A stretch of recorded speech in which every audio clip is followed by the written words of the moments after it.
Would it make you feel better if I opened the glove box? That's what I'm wondering. Yeah, could you open the No, glove box? I'm not gonna open the glove box. I don't answer any questions. I don't answer any questions.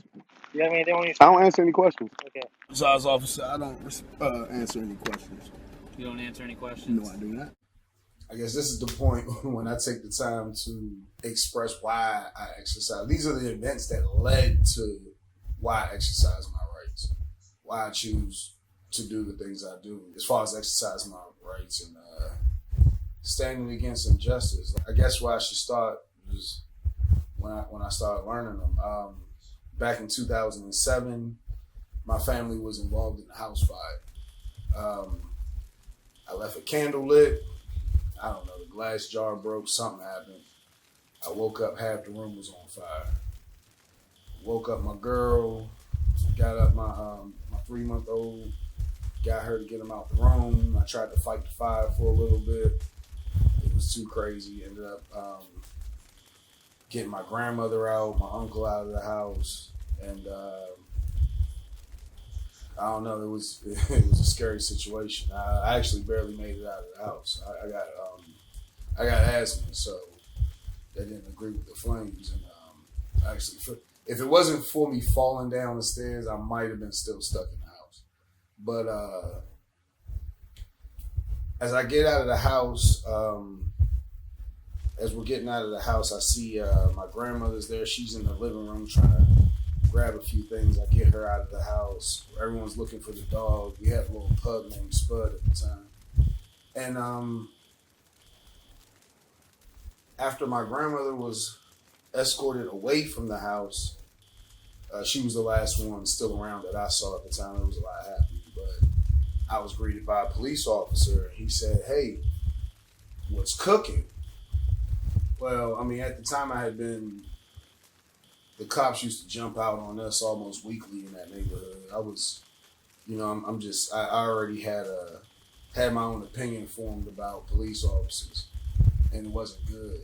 And when he walked up and he said, "Hey, what's cooking?" I in my mind, I said, "My wife." What's wrong with this man? This is like I was angry, and I didn't say anything. But not too long after he finished the sentence, he had another cop walked up and said, "What? Someone's cooking crack?" And then almost right after that, another one walks up and says, "Hey, he started the fire cooking crack." And these guys were all, it was crazy. When I saw this, I'm looking at the cops and I'm like, and I was like, did they really just, I don't know. I walked away from the house. No one knows where the fire department is at. This house is still, the top floor of the house is burning. I go, I don't know, maybe 15, 20 feet away, sit on a planter box. And I was approached by a cop, and I know him. I knew who he was. I was familiar with him. They used to come through and roust us through the neighborhood. We knew who each other were. He knew I was Mr. Bass. I forget his name. Oh, Officer Hackley. I'm sitting on the planter box. It's just a little bit higher than the curb. I mean, my butt's lower than my knees. It's pretty low. And he's standing right over me in front of me, and he's telling me, he's saying, "Why did you start that house fire?" And I'm like, whoa, it's a crazy way to ask a question like that. Why did I start the house fire? And he was like, and it transformed into, "Why did you risk your family's life cooking crack in the house?" And I was like, what? Who was cooking crack? It was like, I don't know, it was probably something like 1, 2 in the morning. It was crazy. And I'm like, what's up with this dude? Like, and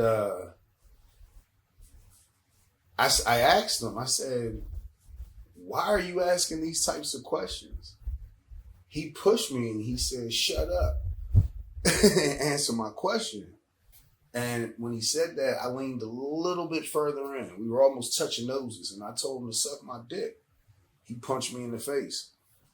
When he punched me in the face, I fell back into the planter box. I was pinned down, one cop on each limb, one on each leg, one on each arm. He sat on my chest. He proceeded to hit me in my face. I was talking shit. I was telling him how soft he hit. I was talking about how I was going to whoop him when I get loose. He hit me maybe 4 or 5 times. And then, I mean, it's a house fire. Neighbors are outside. There were all types of people outside when this happened.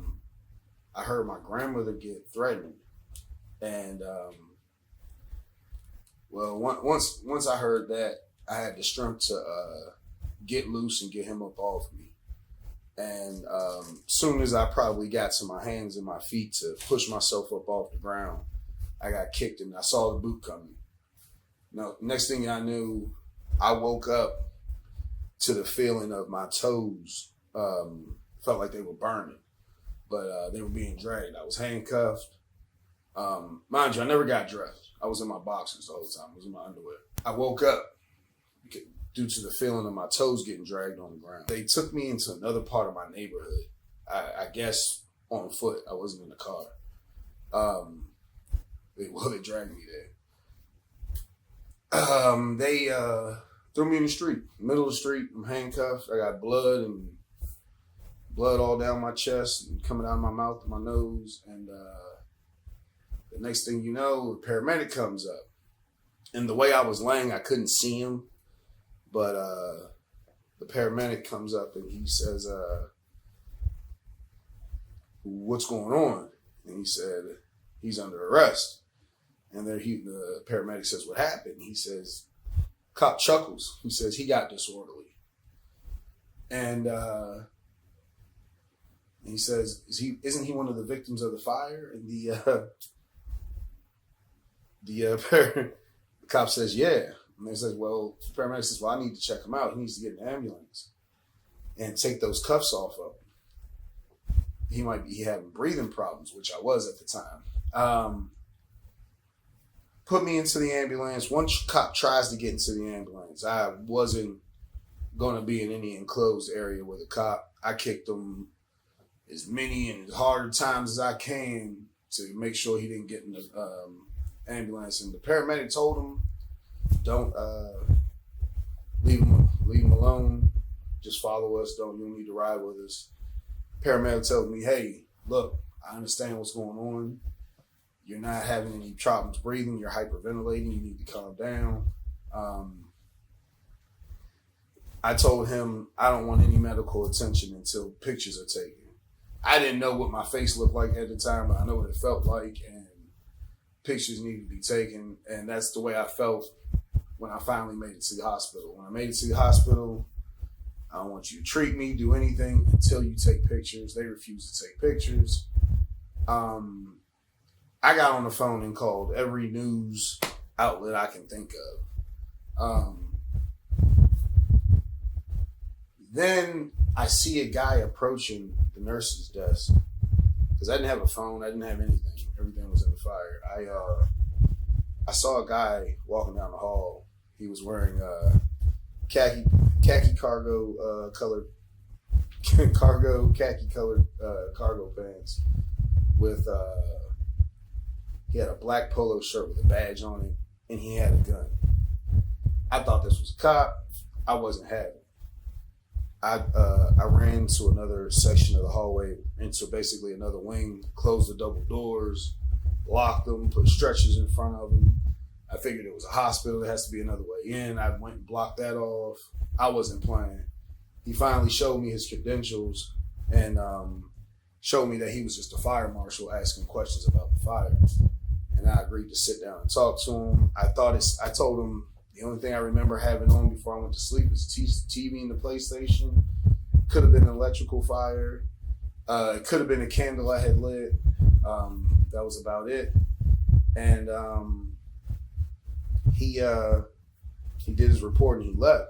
Well, I'm gonna get back to why that's like really significant. Well, basically in the months to come, the very next day, Channel 7 News had came and did the story the very next day. At the time, my mouth was all swollen on one side.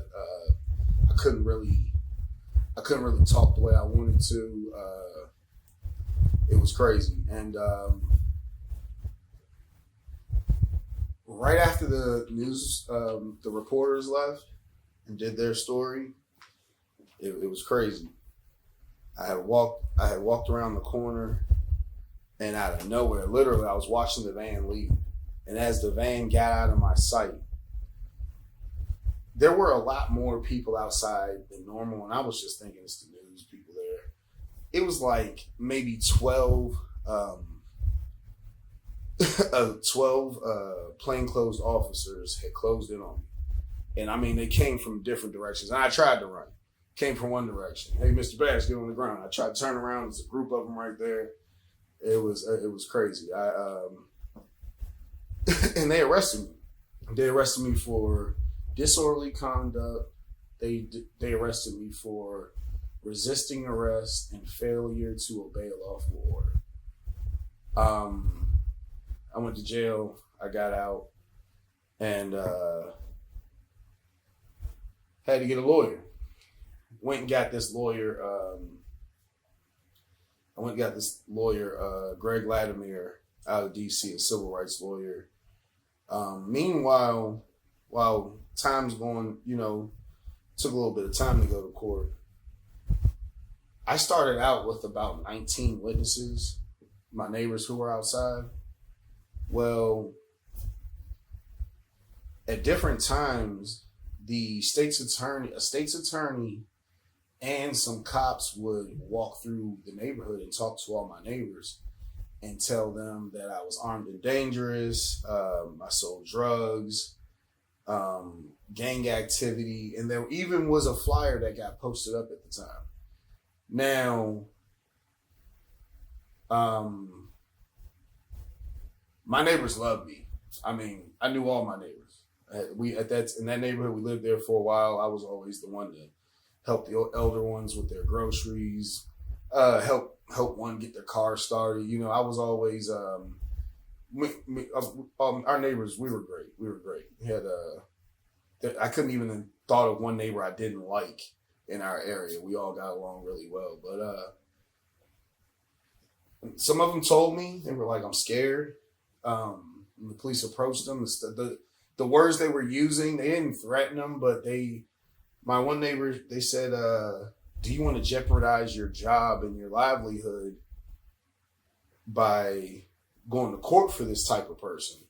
Talking about me. And then a lot of them kept saying, "Hey, look, I just can't lose my job. I can't do this. I can't do that." And I was confused. I was like, why would they feel that way? Anyway, by the time I get to court, I had, outside of my family, I had one witness. And it was scary because things would happen. Like I'd be riding in the back seat of someone's car. The police would pull the car over, come directly to my door, my window, pull me out, take everything out of my pockets, throw it on the floor. I'd be driving. They literally pull me over, not say a word, physically pull me out of the car, stand me on the side of the road, dig through my car, throw everything on the side of the road, go up to their cars and leave. And it got crazy. It got really scary. It was a lot of scary things happening. And so I moved away from the area, pending the case in court. And by the time we get to court, I go to court, I was nervous, I was scared. I think my lawyer did a great job. I think he did a great job explaining the case, explaining what had happened. I had chose not to really say much, but I think my lawyer did a really good job. The only thing he did was make it a racial matter. He said the whole thing happened because I was black. And I don't have any proof that any of those cops were racist, but it was 6 involved. And there's a good chance one of them could have been. But there was already a rapport built between me and those cops. And I don't think any of it was fueled by racism. But So just getting past that point, in the court case, I watched them. Not one cop story match, and I thought it was crazy because I was like, they had to have talked about this before court, but it was like they never talked to each other about it.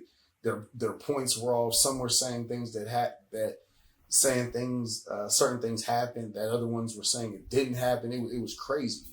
None of them had a story that matched together. Well, the part that it was crazy because one of the officers, he knew that at the time I boxed. I did amateur boxing at the time, and you know, when we went fights and stuff, the neighborhood would celebrate whatever. And he said that I had stood up and I had took a fighting stance. You know what I mean? And I think the only time I said anything during this trial, the first chance I got to talk was I said, look, if any drug I do is I smoke weed. I don't do nothing crazy enough to make me stand up and put up my guards in preparation for a fight with 6 armed men. It's just not smart. I thought that was ludicrous that they were saying that. And the end of the day,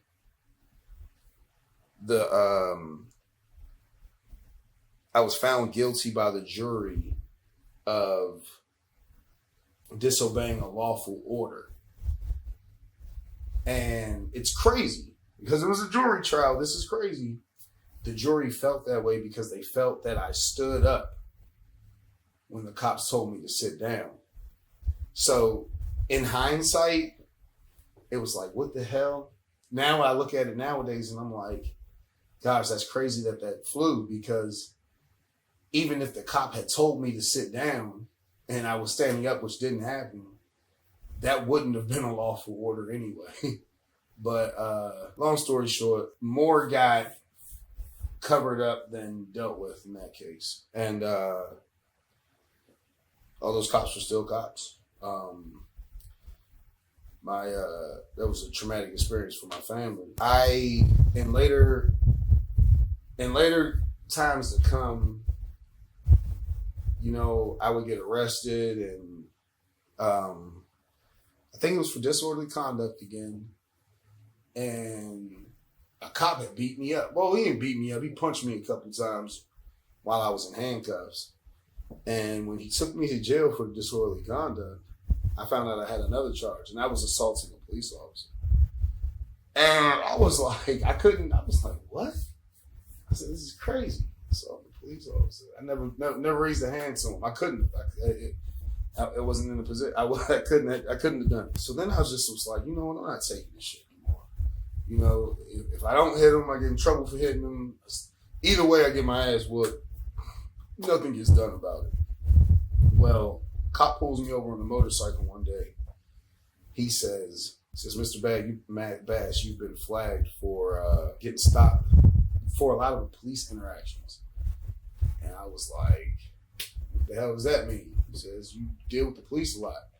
You need to watch what you do. And I was like, notice the amount of citations I get, because I don't get a lot. For as much as I get pulled over, I really don't get a lot of citations. And he was like, oh, it's a little odd. And I was like, man, you need to talk to your boys. Well, it was crazy because when I was in that court case, at the point where we completely lost the jury was when the fire marshal came to the hospital and I ran. People always say that if you have nothing to hide, then why'd you run? If you have nothing to hide, then why don't you let them search the car? I ran because I was scared. I don't run to hide anything. I run to get away. I'm either scared of getting caught or I'm scared of getting hurt. There's only 2 reasons to run away. I ran that night because I was scared. I couldn't believe it. You know, in front of a group, in front of my neighbors and family, I was held down and beaten, and everyone who was wearing a police uniform assisted. You know what I mean? Not all of them hit me, but they assisted. I woke up in handcuffs. Like it was crazy. There wasn't one law I broke that night. And so when they caught me that day, after the news cameras left, I had a bag of weed in my pocket. So back then, weed wasn't almost legal. And they charged me with possession of marijuana. Well, the news reporter, when all the crazy shit that was happening with them pulling me over and harassing me, he didn't want to talk to me. He said, you know what? I told you, did you get in any more trouble? And they caught you with weed. And that makes me look bad. And I'm like, but dude, they just beat me in front of my family during a house fire. He says he didn't want to deal with it. He was pissed off at me. He was very mad at me. His name was Brad Bell for Channel 7 News.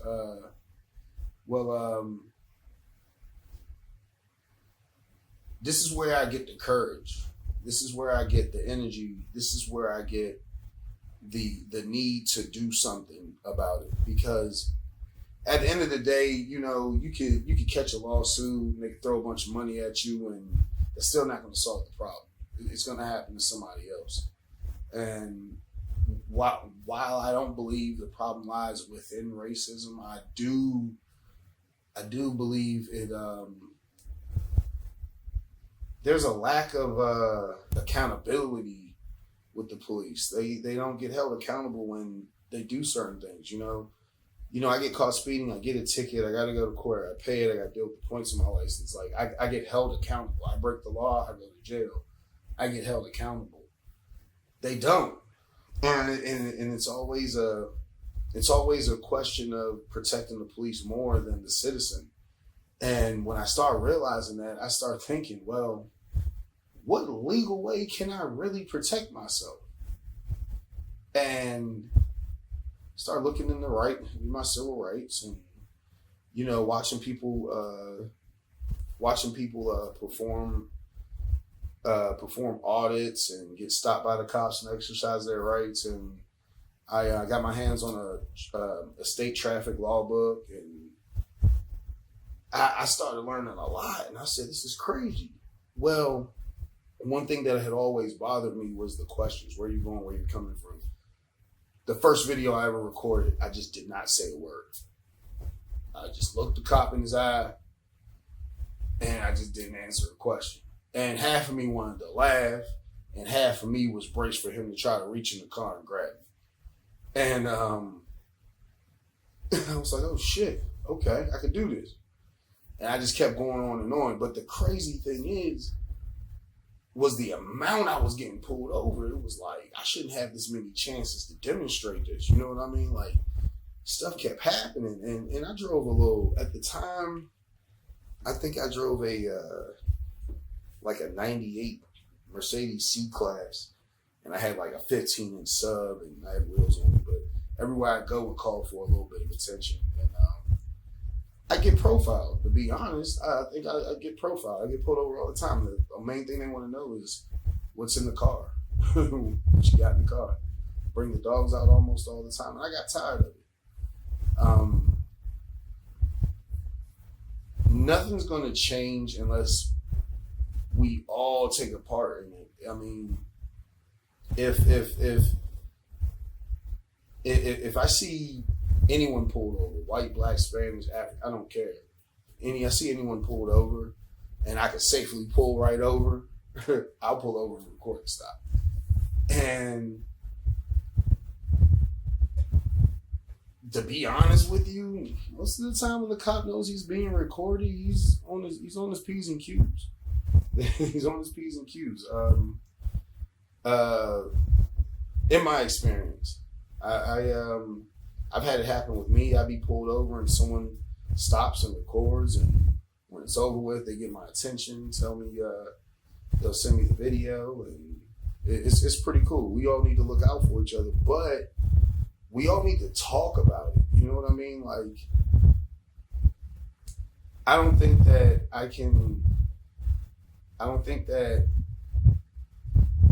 you can expect a cop that's raised in like white suburbia. All right, so this is why I am the way I am. I get asked this question a lot. People say, "Hey, why don't you just do what the police tell you to do?" And it'll go so much easier if you just do what they say. And just from my experience, it goes easier when I exercise my rights. I get pulled out of the car less. My car gets searched less. Definitely actually works more in my favor. I actually have a video. Posted up where I did everything the officer asked for. Answered the where you're going and why you're going there questions, and that ended up to me and my 2 daughters getting pulled out of the car on the side of the highway for them to walk a dog around. And dog didn't smell anything. No search happened. Nothing was found, but it was crazy. I'm this way. I was made this way. You know what I mean? People will say, "Hey, bro, you fucking with the cops." I'm not fucking. They got to pull me over for me to be me. You know what I mean? They say, "Oh, you got this many views on YouTube." No, they got those views. You know what I mean? That video wasn't interesting until the reactions was interesting. What I say, the cop's reaction to what I say, my reaction to what the cop says, that's what makes those things interesting. And there's a ridiculous amount of videos on there that I swear I never get pulled over on purpose. Oh, I swear. But there's a ridiculous number of videos on there, and what can I say? What the cop does really, really is what makes it interesting. It's sad, but I don't know. I believe to stand for something or fall for anything. I'll continue to be that way. And this is the reason why I am who I am. This is why I stare them fearlessly in the eye. This is why I do what I do. And it's our experiences that make us believe in what we believe in and help us to make the choices we make. So this is the choice I've made. But thanks for watching, like and subscribe. Please hit the little bell. There will be regular content coming up here. And stay tuned. There's a lot more to come.